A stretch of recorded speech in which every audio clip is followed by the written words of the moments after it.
Hi friends, బాగున్నారా? నేను బాగున్నానండి. ఇప్పుడు నేను చేయబోయే వంట చూడండి. గోరుచిక్కుడుకాయలు పెసరపప్పు కర్రీ. దానికి కావాల్సిన ఈ ఐటమ్స్ చూడండి.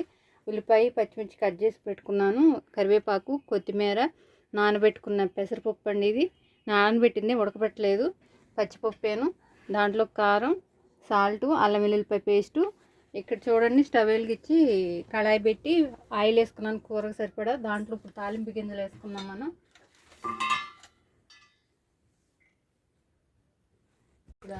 చూడండి, ఆయిల్ వేడైంది. ఇప్పుడు దీంట్లో తాలింపు గింజలు వేసుకుందాం మనం. దాంట్లో కొంచెం ఆవాలు, జీలకర్ర, పసుపు వేస్తానండి. ఆవాలు వేసాను, జీలకర్ర, కొంచెం అంత పసుపు, ఉల్లిపాయ, పచ్చిమిర్చి కట్ చేసుకు పెట్టుకున్నా కదా, అది వేస్తున్నాను.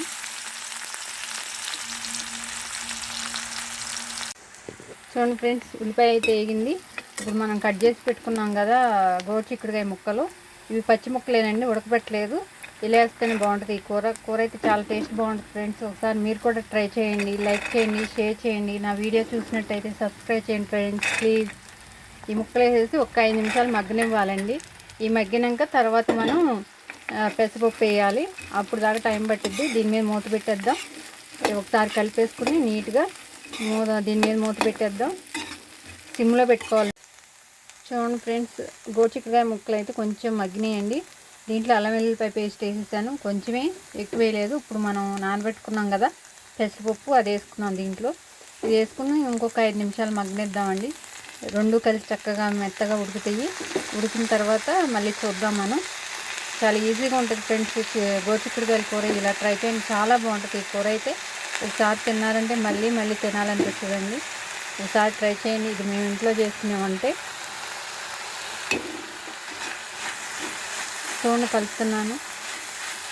భలే ఉంటుంది ఈ కూర అయితే. కాంబినేషన్ సూపర్గా ఉంటుంది, టేస్టీగా ఉంటుందండి. ఇది చాలా హెల్దీ ఫుడ్ కూడా. ఇలా ట్రై చేయండి ఒకసారి మీరు, బాగుంటుంది.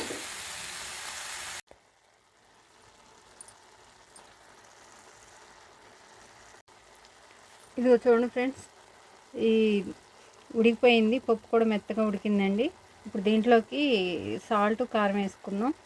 గోరుచిక్కుడుకాయ ముక్కలు, పప్పు ఉడికిపోయినాయండి. కొంచెం అంత వాటర్ వేసాను అవి ఉడకటం కోసం. కారం వేసుకుందాం, సరిపోతుంది అది. ఒకసారి కలుపుకుని 2 నిమిషాలు మగ్గనిద్దాం. సరిపోద్దండి, ఉడికిపోద్ది కూర అయితే, రెడీ అయిపోద్ది.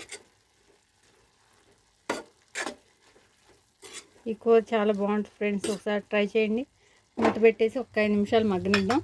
ఆ వాటర్ అంతగా ఎగిరిపోవాలండి, అందుకోసం అని చెప్పి. ఇదిగో ఫ్రెండ్స్, కూర అయితే రెడీ అయిపోయిందండి. ఇప్పుడు నేను ఫైనల్గా కొత్తిమీర జల్లుతున్నాను.